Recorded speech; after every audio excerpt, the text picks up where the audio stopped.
Greetings, everyone. God bless you. This is Dr. Michelle Jenkins coming to you today as a guest of the Kingdom Children Advocacy Program to answer some questions for you today. I pray that these questions and answers would resonate in your spirit, would help you be able to navigate through motherhood and being able to deal with your children. And I just pray that the answers that will be given from the questions that are being asked will inspire you and will encourage you and help you in your family and as you take the journey of motherhood.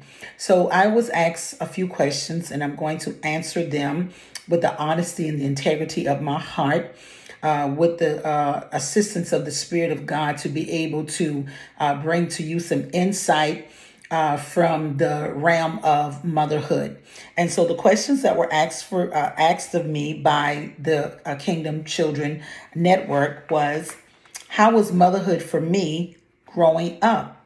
How was motherhood for me growing up? Motherhood was extremely awesome. That's the word that I can use. It was amazing. I had an amazing mom.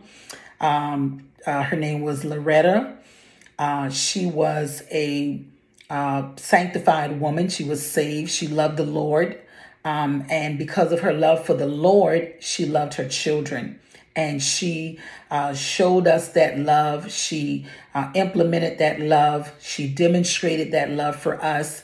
And so I got to see a mom that was very sacrificial. She sacrificed a whole lot for her family. There was nothing that she would not do to make sure that her family had everything that they needed. She was very caring. She was the disciplinary of the family. She was one that believed that if you spare the rod, you would spoil the child.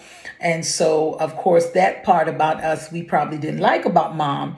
But motherhood was absolutely amazing. She prayed over us. Every night we would hear our mom get up and she made sure she prayed for us. She worked very hard to provide for us, to make sure that we had everything that we needed. She encouraged us even when we made mistakes. She didn't hold those mistakes against us. She covered us as a mom. She trained us and she taught us how to fend for ourselves if we ever got into trouble, and how to just stand up for ourselves. So my mom was she was a very courageous woman. She was very bold. She was very strict. As having 4 girls, she covered us. And so motherhood was very special for me. I lacked nothing. I was the daughter that always sat in my mom's lap. She welcomed that. She had humor.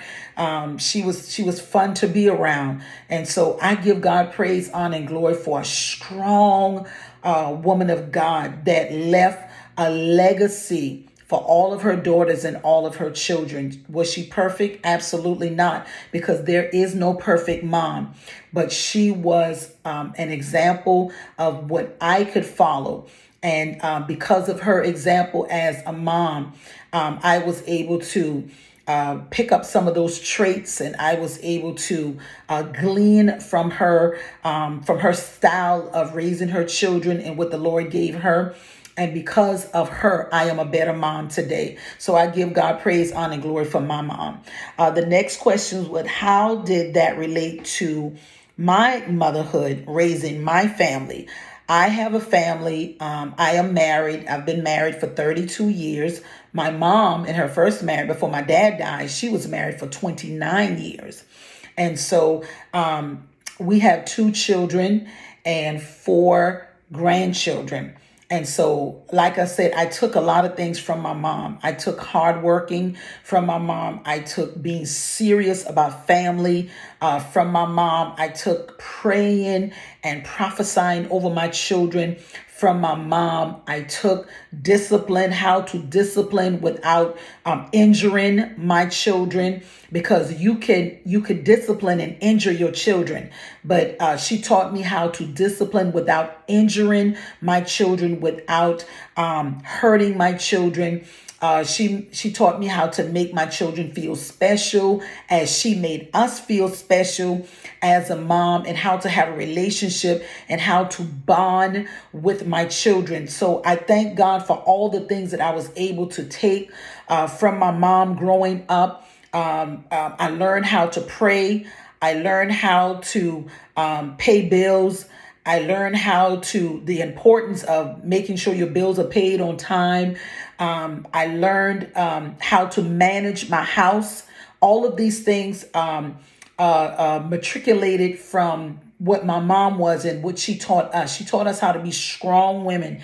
She taught us how to hold our own. She taught us how not to be totally dependent on a man, to love our husbands, and to honor them, but to always make sure that all of our trust was in God for our family, for our children, for all the provisions that we need, to make sure that we look to God and that we trusted God with all of our heart, all of our mind, and all of our soul with our children.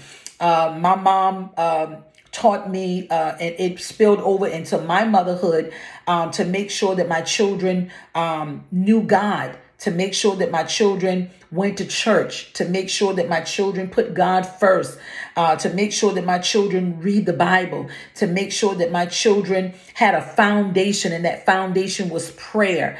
I pray over my children. I used to pray over my children. They're adults now, but I used to pray over my children. They knew that mom came in the room at night, laid hands on them, spoke into their lives, speak good things to them, tell them who they were. I learned all of these things from my mom. I learned how to honor my husband, because my mom taught me how to honor her husband. When she was honoring her husband, she taught me how to honor, whether they're good or bad. She taught me to make sure that I honored my husband, and in honoring my husband, I was able to teach my children how to honor their father. And so all of that matriculated from what I saw my mom did, and me being a good mom to my children. So I thank God for everything that I learned from my mom. And so the next question is, how did I form such a beautiful bond with my family?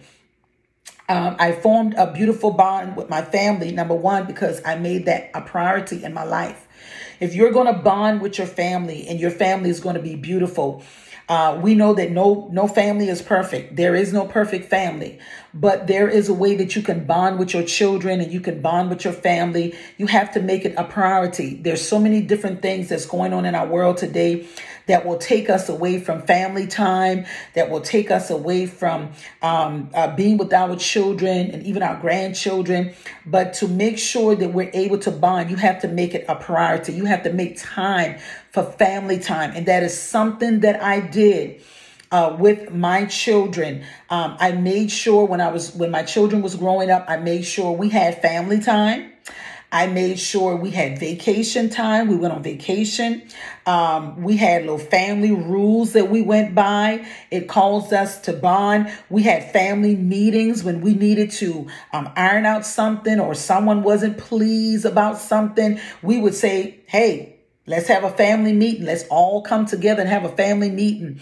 And then just be telling my children that I love them, giving them kisses before they go to bed, just being involved in their lives. My son used to play football, being there when he had a game, when he would be able to look up in the stand, he knew mom and dad was there. Just making sure that they knew that they were important, and not putting anything before my children other than God. I teach my children, your first priority is God. And then the next priority they saw was the family, my husband and my children. And so they saw that. They saw how important they were to me. And so we bonded. We love one another. We always tell each other we love each other every day. And even to this day, we are very close. We bond. We speak truth. Even sometimes if it hurts, we speak truth to one another. And we're there for each other. And so I thank God for the bond that my family have. What advice would I give another mom and younger mom who's just starting out? The advice that I would give young moms and moms who are just starting out, again, you have to prioritize. You have to know as a mother, it's not about you. It's not about you. You lost pretty much all rights to you being first. You put the child first. You put the child first in love. You put the child first in education. You put the child first in compliments. You put the child first in everything. You let that child know that you will go to any lengths. You will go to hell and back for that child. You let that child know how important that child is to you. You tell that child every day that you love them, and then you show that love. You show that love. You don't let anything or anybody come before that child. So just speaking into their lives and just affirming them, comforting them, just letting them know how important they are in your life for those that are just starting out. Just loving them, just giving them the love that is needed. Love does not mean shoes. Love does not mean a name brand clothes. That is not love. Love means that I am there for my child, that I am visible, that I care for them, I cover them, I speak into their life, I provide the best that I can for them, emotionally, mentally, spiritually, psychologically. I discipline them. I'm not there to be their best friend, but I am there to be their mom. I am there to discipline. I am there to raise them in the fear and admonition of the Lord. I am there to make sure that they know who God is. I am there to teach them what is right and what is wrong. I am there to show them the way, to show them to way, and to be an example before your children. To be an example before your children. There's certain things you don't do in front of your children. You don't curse your children out. Okay, you don't curse your children out. You shouldn't let them hear you cursing. You should not abandon your children to go out. There are times that as a mom, you do need mom time. You do need some time to regain your strength, because being a mom is not easy. Sometimes it is very taxing on the body, on the mind, on the spirit, and the soul. But one thing that I did as a young mom, I didn't leave my children with any and everybody.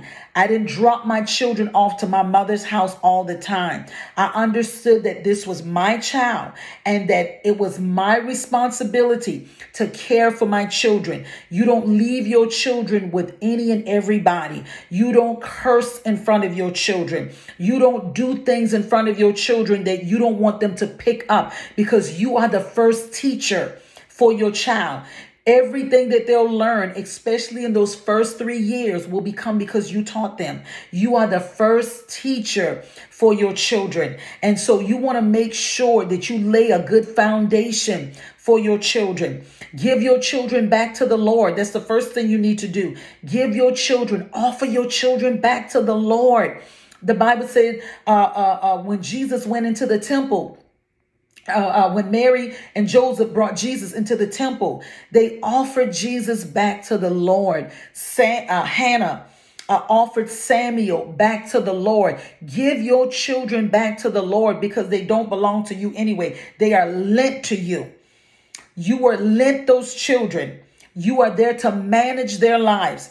You are there. Those children are like arrows in your hand, and you have the power to steer them in the right direction. So offer your children back to the Lord. Bless your children. Let someone lay hands on your children. Someone that is trustworthy in the house of the Lord. Someone that is anointed. Someone that was called to speak over your children.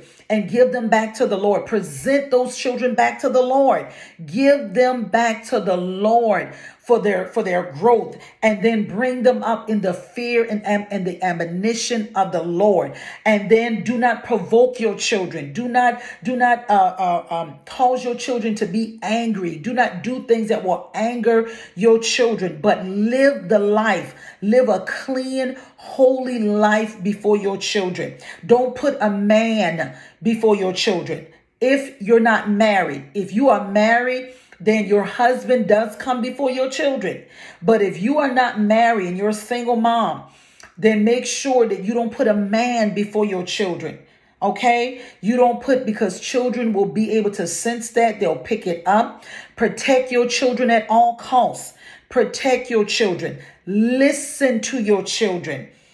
Listen to your children when they're trying to talk to you. That's another thing. Make sure you listen to them. Me and my children, we had lots of conversation. They could come to me. They can talk to me. They didn't have to be afraid. Let your children know that they can come to you no matter what it is, no matter how bad it is. Make sure that they understand that coming to mom is safe. That you are safe when you come to mom. You are safe when you come, and you can tell me anything. I will not judge you, but I will give you wisdom.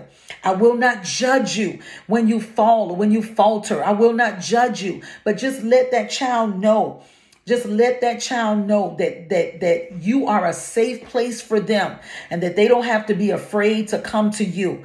And then again, love your children. Love them with all your heart, mind, and soul. Love your children. Love your children, and always be willing to make the sacrifice that is necessary, that they can have a good life, a clean life, a comfortable life, a life without fear, a life without, being violated. Pay attention to things that your children say. Listen to them, and you will be the best mom ever. They will love you. They will value you, and they will appreciate all that you have done in their life. Again, do not try to be their best friend.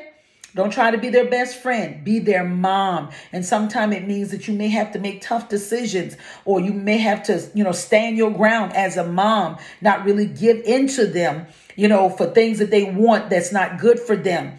And again, be an example. Be a good example of a mom. And so the next question is, while observing the world today, how can we contribute as mom?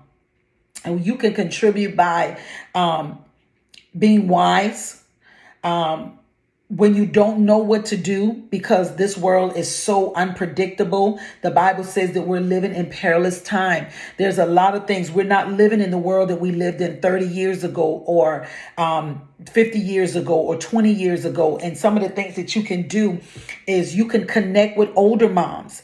You can connect with women that have gone on before you, that have been moms and grandmoms, and you can get advice from them to help you be able to navigate through some of the things that you will have to go through as a mom,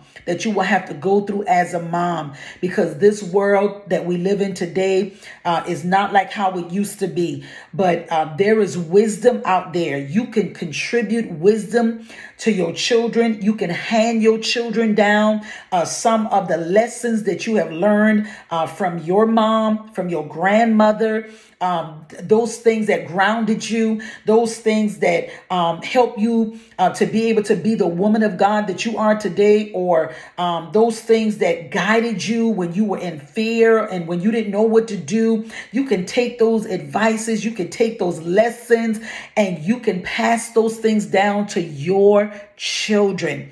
You can pass them down. If they brought you out, they'll bring your children out. So you could contribute your wisdom. You could contribute the knowledge. The Bible said we are to grow in grace and in knowledge. And that means even when it comes to our children, hand your children down knowledge. Don't think about handing them down the latest fashion, or the latest, purse, or the latest, song, or the latest clothes, or whatever the case may be. Hand your children down wisdom. Hand your children down those valuable lessons that you have learned that will help them to be able to navigate through the vicissitudes of life, in the hardship, in the hard times, and give them the best advice that you can give them, and be there for them while they're going through, because there's a lot of things that they will not understand. But you can contribute your wisdom, even your failures, some of the things that didn't work for you. You can pass that down to your children and said, don't do what I did. Be better than me. Do better than what I did. Don't fall in these areas. This is a trap. And so the best thing you could contribute to your children and other moms in this world is the wisdom, the knowledge, the revelation, the understanding, and all the things that you have learned along the way. Pass those things down to your children, so that your children won't make the same mistake that you did. The Bible said, my people perish for lack of knowledge. And so there will be a perishing of motherhood. There will be a perishing of family bonding. There will be a perishing, of wisdom and revelation and understanding without the knowledge of God. So I want to encourage you to pass down that knowledge that you've gained from your mom, and for all of the other women that you may have watched down through the years. And if you don't know something, don't allow pride to stop you from asking others that do know, that can help you with your children. It is still true today that it takes a village to raise a child. It takes a village to raise a child. So you're going to need wisdom from above. You're going to need the word of God. You're going to need wisdom from other mothers that have already trailblazed and have already made the way for you as a younger mom. So I pray that these answers that I gave today was able to help you in your relationship with your children. And you as a mom, I want you to know that you're doing a wonderful job. It's not easy, but don't hesitate to reach out for help when you need assistance raising your children, or you just need some answer. It's hard. It's not an easy task. But if God anointed you for motherhood, if he anointed you to be a mom, that means that he entrusted you with those babies, and that you're going to do a wonderful job raising your children. Not so much raising them, but just bringing them up in the fear and in the admonition of the Lord. And so God bless you. And I want to thank Miss Wendy Myers for having me as her guest today to be able to shed some light on motherhood. I want to say that if you're watching this video today, please support the Kingdom Children Advocacy Program. Sow a seed into them. Stand with this mighty woman of God as she has been mandated to fight and to advocate and to be there for our children in these last and evil days. She's a wonderful woman of God. She has a heart for the children. She has walked out a lot of things that have affected her life. Now she wants to give back to all the children that are coming up in today's society. So God bless you. Don't forget to sow and continue to support this wonderful, wonderful ministry and program. God bless.